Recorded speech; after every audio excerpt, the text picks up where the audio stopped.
Islamic Research Center. سیدنا انس بن مالک رضی اللہ تعالیٰ عنہ سے روایت ہے کہ نبی کریم صلی اللہ علیہ وسلم نے فرمایا،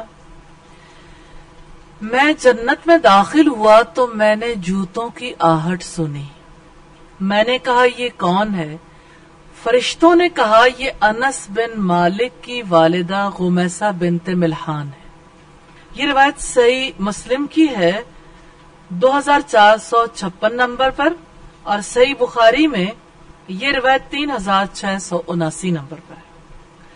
ایک دوسری روایت میں محمد بن منقدر جابر بن عبداللہ کے حوالے سے بیان کرتے ہیں کہ رسول اللہ نے فرمایا، مجھے جنت دکھلائی گئی، میں نے اس میں ابو طلحہ کی بیوی کو دیکھا، پھر میں نے جوتوں کی آہٹ سنی تو وہ بلال تھے۔ صحیح مسلم کی روایت ہے 2457 نمبر پر۔ وہ خاتون جن کے قدموں کی چاپ نبی صلی اللہ علیہ وسلم نے جنت میں سنی، جنہیں آپ نے جنت میں دیکھا، اس عظیم خاتون کے بارے میں آج کے نشست میں ہم دیکھیں گے۔ سیدہ ام سلیم رضی اللہ تعالی عنہا، ان کے بارے میں ان احادیث سے آغاز اس حوالے سے کیا ہے، یہ دیکھنے کے لیے کہ کیا چیز انہیں اس مقام تک لے گئی جس مقام پر پہنچنے سے پہلے رسول اللہ نے جنت کی بشارت دنیا میں سارے انسانوں کو دی کہ یہ خاتون جنت ہے، جنہیں رسول اللہ نے اسی جہان میں رہتے ہوئے جنت میں دیکھ لیا تھا۔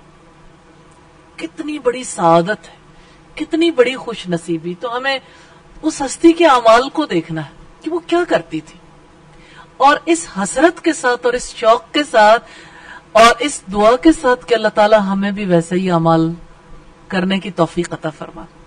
سیدہ ام سلیم کی زندگی میں تلاش کیجئے گا، الفاظ زیادہ ہے، فہم زیادہ ہے یا عمل زیادہ ہے، دعوت زیادہ ہے یا کچھ اور امور زیادہ ہے۔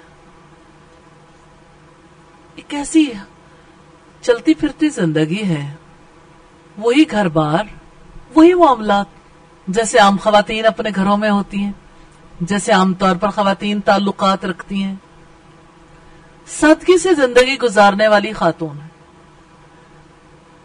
اس نے اپنی زندگی میں کوئی علیحدہ وقت نہیں لیا، اسی زندگی میں سے وقت نکالا ہے۔ کہاں کہاں کیسے، سارے ہی فیصلے ایسے تھے، ذہین خاتون تھی۔ ہم ان کی کیا بات کریں؟ ہم جب ان کے نکاح کی بات کو دیکھتے ہیں تو سیدہ ام سلیم کا نکاح پہلے بھی ہوا تھا، شوہر نے بہت برا منایا تھا جب وہ اسلام لے آئی۔ پھر اس شوہر کے چلے جانے کے بعد ابو طلحہ نے ام سلیم کو نکاح کا پیغام دیا، دروازے میں آئے۔ ام سلیم کے بارے میں سوچ بھی نہیں سکتے تھے کہ وہ بھی انکار کر سکتی ہیں، کیونکہ ابو طلحہ بہت رئیس آدمی تھے، اور ام سلیم ایک بیٹے کی ماں بھی تھی، بچوں والی تھی، اور شوہر کے بغیر تھی۔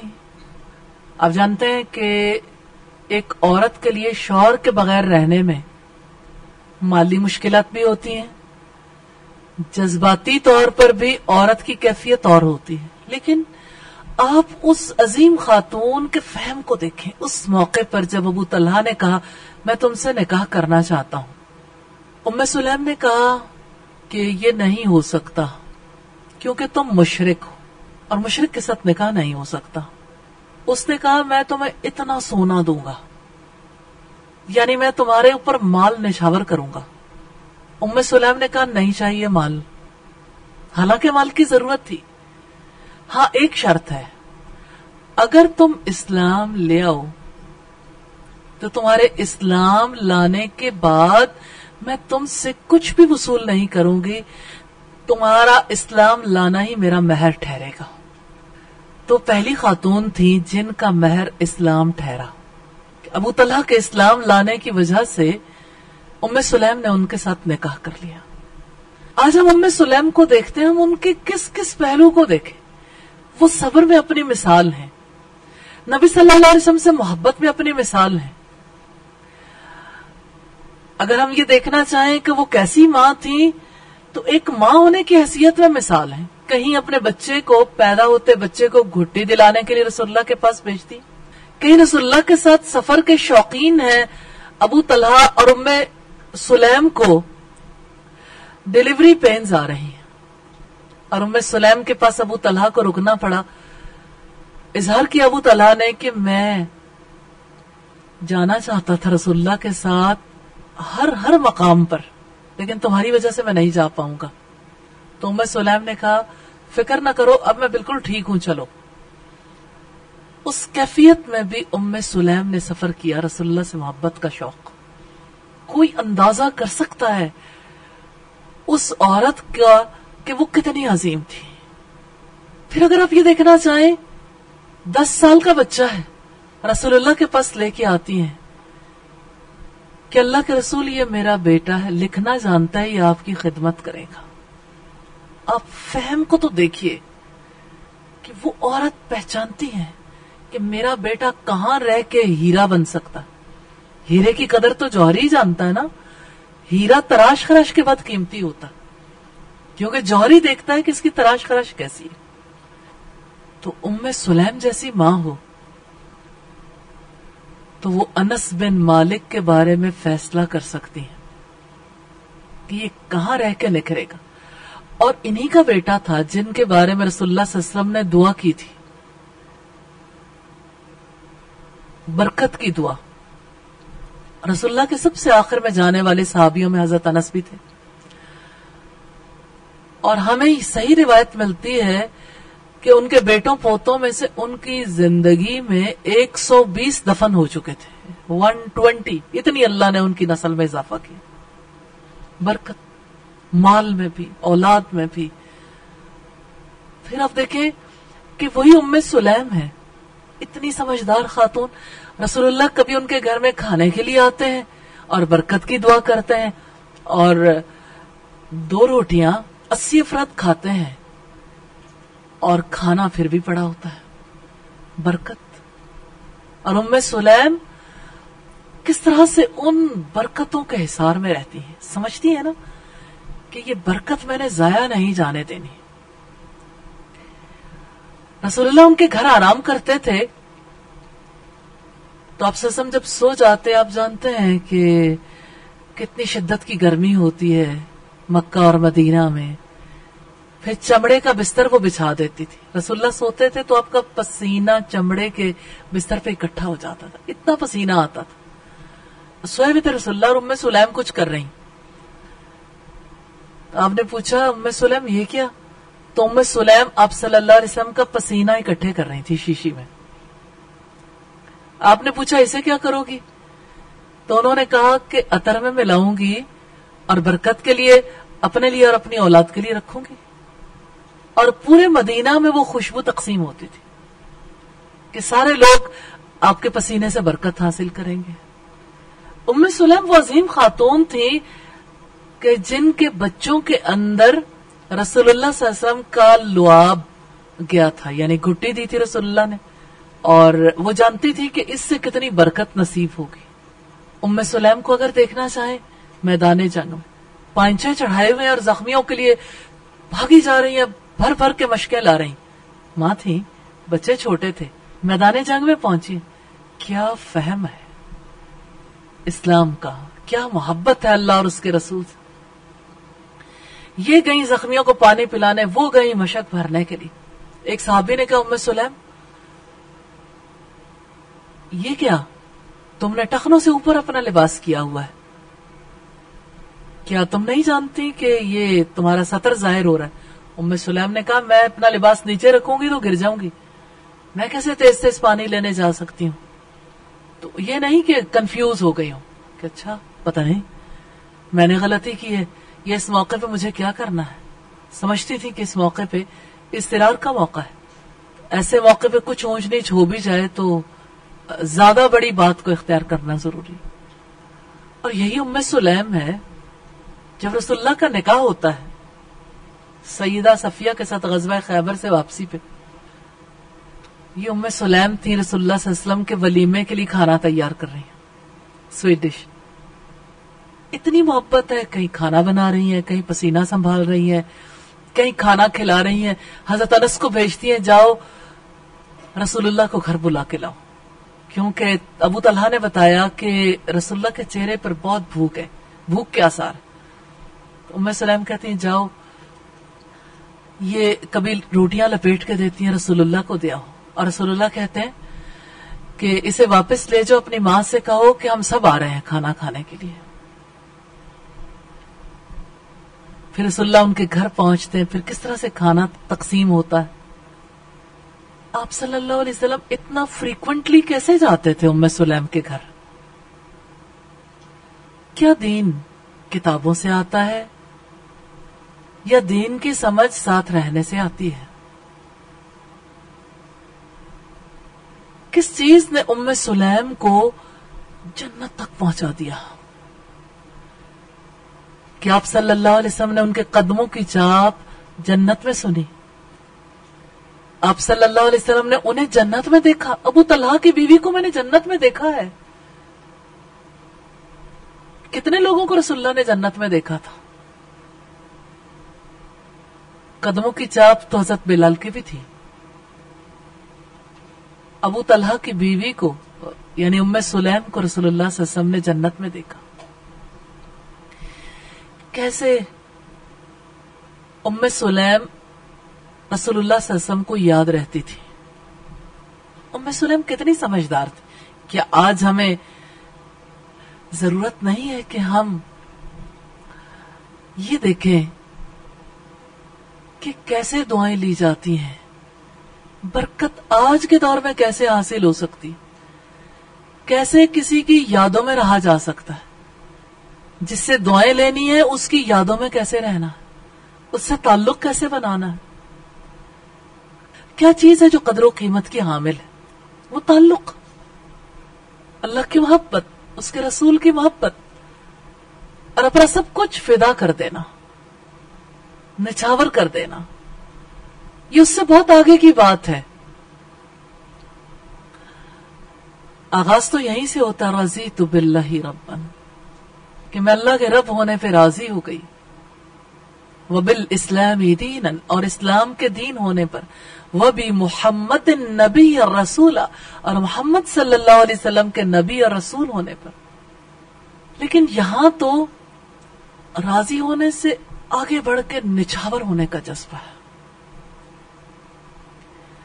اور ہم کیسے بھول سکتے ہیں ام سلیم کو اور ان کے دوپٹے کے لہرانے کو.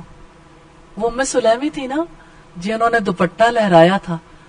اور ابو طلحہ جب رسول اللہ کے پاس آئے تو نبی صلی اللہ علیہ وسلم نے فرمایا کہ رات تمہارے عمل پر اللہ تعالیٰ مسکرا دیے. وہ کیسے لوگ تھے جن کو دیکھ کر رب تعالیٰ مسکرا دیتے تھے. کیسی خاتون تھیں جنہیں بچے کے انتقال پر بھی ملال نہیں ہے. کیسے ایک ماں کا دل اس ملال پر قابو میں رہتا ہے. کیسے وہ شوہر کو بھی سنبھال کے رکھتی ہے. کیسے وہ جہاد میں جاتی ہے، گھر میں بھی خوش ہے، شوہر بھی خوش ہے، بچے بھی خوش ہے، رسول اللہ بھی خوش ہے، ساری خدمات بھی انجام دے رہی ہیں، اور رسول اللہ کی مجالس علمی میں پہنچتی ہیں اور کہتی ہیں اللہ کے رسول مرد ہم پر بازی لے گئے کہ آپ مردوں کو تو وقت دیتے ہیں اور خواتین کو وہ وقت نہیں ملتا، ہمارے لیے کوئی وقت مقرر کرتے. بولڈ تھی تو آپ صلی اللہ علیہ وسلم نے پھر وقت مقرر کر دیا. اور ام سلیم پر ازواج مطہرات بھی رشک کرتی تھی کہ وہ جو کہنا چاہتی ہیں، کمیونیکیٹ کرنا چاہتی ہیں، انہیں کہنے سے کوئی چیز نہیں روکتی. ہاں اتنا بولڈ ہو تب اتنی بڑی ہستی سے تعلق بنا سکتا ہے نا، اللہ کے رسول سے. تعلقات میں جو دبے گھٹے پیچھے پیچھے رہتے ہیں وہ پیچھے ہی رہ جاتے ہیں اور راستے نکالنے پڑتے ہیں. ام سلیم رسول اللہ کے پاس آ کے یہ نہیں کہتی تھی مجھے آپ سے وقت چاہیے، موقع پیدا کر دیتی تھی. کبھی رسول اللہ ان کے گھر نماز پڑھنے کے لیے جا رہے ہیں، پڑھانے کے لیے جا رہے ہیں، کبھی کھانا کھانے جا رہے ہیں، کبھی سونے جا رہے ہیں. جب انسان کی سمت متعین ہو جاتی ہے نا، اور وہ فوکسڈ ہو جاتا ہے اور وہ اللہ سے طلب کرتا ہے، تو ارادے جن کے پختہ ہوں، نظر جن کی خدا پر ہو، تلاطم خیز موجوں سے وہ گھبرایا نہیں کرتے. پھر حالات خواہ کچھ بھی ہوں، اللہ تعالیٰ پر توکل کر کے الحمدللہ انہوں نے رسول اللہ صلی اللہ علیہ وسلم سے سچی محبت کی اور رسول اللہ کی محبت بھی پائی. کہ انہی کے بیٹے سے روایت ہے ان انس رضی اللہ تعالی عنہ قال قال رسول اللہ صلی اللہ علیہ وسلم. حضرت انس رضی اللہ تعالی عنہ کہتے ہیں کہ رسول اللہ صلی اللہ علیہ وسلم نے فرمایا لا یؤمن احدکم، تم میں سے کوئی مومن نہیں ہو سکتا حتی اکون احب الیہ من والدہ وولدہ والناس اجمعین، یہاں تک کہ میں اسے اس کے والدین، اس کی اولاد اور دنیا کے سب انسانوں سے زیادہ محبوب نہ ہو جاؤں. ان انس رضی اللہ تعالی عنہ. تو انس کون تھے؟ ابن ام سلیم، ام سلیم کے بیٹے، جو ان کے پہلے شوہر سے تھے. ایک خاتون نہ پہلے شوہر کے بیٹے کو رنج و غم میں مبتلا وقت کے دھارے میں بہنے دیتی کہ جو جی چاہے کوئی سلوک کر لے، صحیح مقام تک پہنچا دیتی. نہ دوسرے شوہر کے بچوں کو محروم رکھتی ہیں.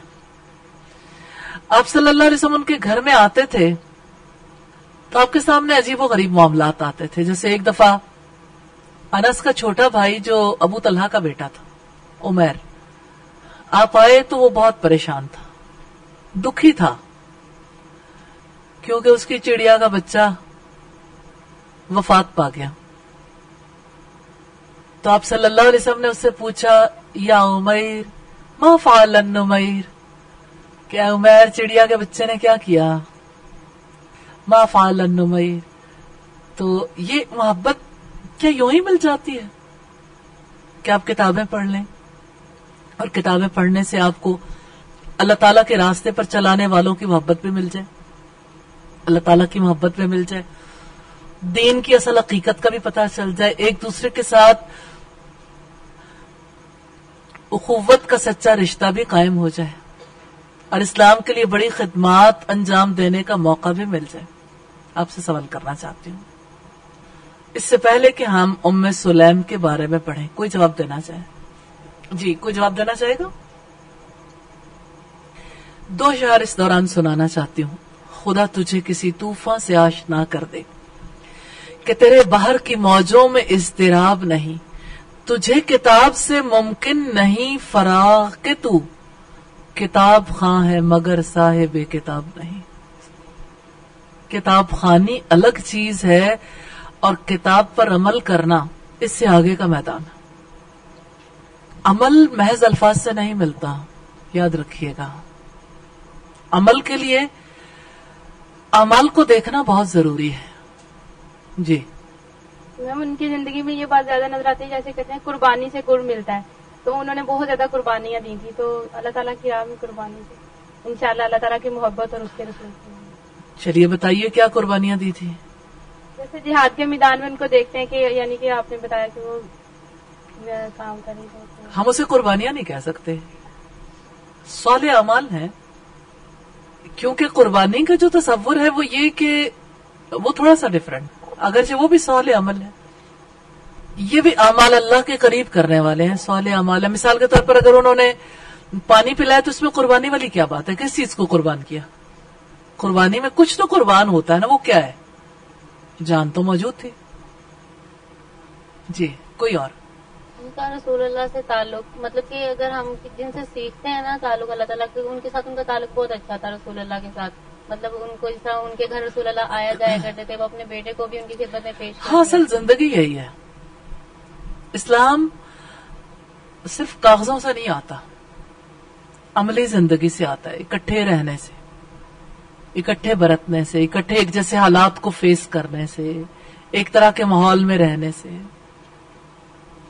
ایک سوال اپنے ساتھ ساتھ رکھیے گا کہ آج کے دور میں ہم کس طرح سے سچے اسلام کو سیکھ سکتے ہیں، ہم کس طرح سے ام سلیم کے اسوے پہ عمل کر سکتے ہیں. ام سلیم کی زندگی کو اسی سوال کے ساتھ شروع کرتے ہیں. سیدہ ام سلیم بنت ملحان رضی اللہ تعالی عنہا، ان کے بارے میں کہا جاتا ہے کہ ان کا نام سہلہ ہے، بعض نے انیفہ اور بعض نے رفیفہ بتایا ہے. ان کے والد کا نام ملحان بن خالد تھا جو قبیلہ بنو عدی بن نجار سے تھے. ام سلیم ان کی کنیت تھی. مالک بن نظر سے شادی ہوئی، اس سے انس اور برا پیدا ہوئے. یہ بڑے فضائل والی، ذہین و فتین، حسین و جمیل، خوش اخلاق اور بہادر خاتون تھی. ان کی سب سے بڑی خوبی یہ تھی کہ انہیں اسلام سے بڑی گہری محبت تھی. انہوں نے اسلام کے دشمنوں کا ڈٹ کر مقابلہ کیا. ایک دفعہ ان کا شوہر تجارت کی غرض سے دوسرے ملک گیا ہوا تو ان کی غیر حاضری میں انہوں نے اسلام قبول کر لیا. یاد رکھیے گا ان کا نام مالک تھا. تو ان کے شوہر تجارت کی غرض سے گئے ہوئے تھے، ان کی غیر حاضری میں انہوں نے اسلام قبول کر لیا. جب وہ اپنے تجارتی سفر سے واپس آئے، اسے معلوم ہوا کہ ان کی بیوی نے اسلام قبول کر لیا ہے. تو بیوی سے کہا تم بے دین ہوگی. انہوں نے جواب دیا میں بے دین نہیں ہوئی بلکہ میں ایمان لائی ہوں اور میں نے حق کی پیروی اختیار کر لی ہے. وہ جواب سن کر بھرا کر اٹھا، دھمکیاں دینے لگا، لیکن ام سلیم نے ان کی ناراضگی کی کوئی پرواہ نہیں کی، کیونکہ اللہ اور اس کے رسول کی رضا سیدہ ام سلیم کے نزدیک اپنے شوہر کی رضا سے زیادہ مقدم تھی. یہاں رک کے یہ بھی دیکھنے کی ضرورت ہے کہ آج کی خاتون کو یہ بات کیوں نہیں سمجھ آتی کہ جہاں پر ایک جانب اللہ تعالی کا حکم ہو اور دوسری جانب شوہر کا حکم، تو کمپرومائز کیوں نہیں کرنا. ام سلیم نے کمپرومائز نہیں کیا تھا. شوہر نے کہا تم بے دین ہو گئی ہو. سوچے آج تو سب لوگ مسلمان ہیں، ایسا سلسلہ نہیں ہے مسلمانوں کے یہاں کہ کسی کو وہ مسئلہ درپیش ہوا، لیکن جب کسی نے جب کوئی کنورٹ ہوتا ہے تو اس کے لیے بہت بڑا مسئلہ ہو جاتا ہے. تو انہوں نے کہا میں بے دین تو نہیں ہوئی، میں تو ایمان لے آئی ہوں. اور یہاں ان کی ذہانت دیکھیے، برملا کیسا جواب دیا ہے کہ، اور یہ ذہانت کی بات ہوتی ہے کہ کسی کے الفاظ پر موقع پر اگر عورت کو بہت زیادہ سخت ماحول مل رہا ہو تو وہ رو میں بہ جاتی، اپنی صفائی دینے لگتی.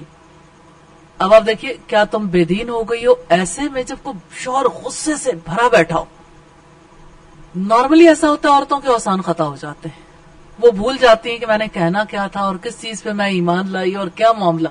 نارملی عورت کیا جواب دیتی، کوئی اور عورت ہوتی تو کہتی نہیں ایسا تو نہیں ہے کہ میں بے دین ہو گئی. ام سلیم نے اس سے آگے بڑھ کر جواب دیا میں تو ایمان لے آئی ہوں، جس کا مطلب یہ تھا کہ بے دین تو وہ ہیں جو ایمان نہیں لائے. جواب تو اس کے بات کے اندر موجود تھا. اس سے ان کی ذہانت کا پتہ چلتا ہے، اور یہ بھی کہ وہ گفتگو میں کیسے دوسرے کو مات کر دیا کرتی تھی.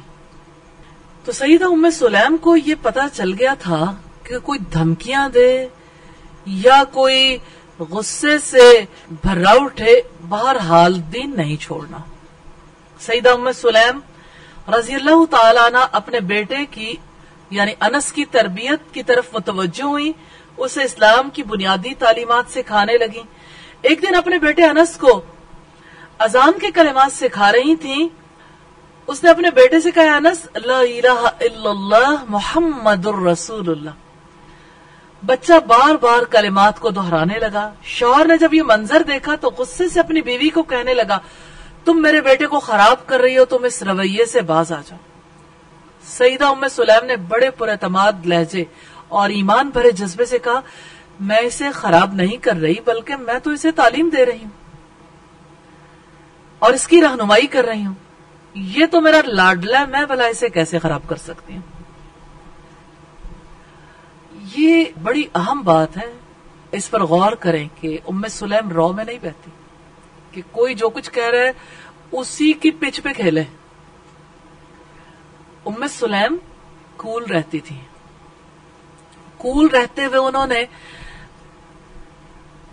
جہاں پر وہ جو کام کر رہی تھی اس کو واضح کیا کہ میں جو کر رہی ہوں میں تو تعلیم دے رہی ہوں، اس کی رہنمائی کر رہی ہوں. یہ میرا لاڈلا، میں کیسے اسے خراب کر سکتی ہوں.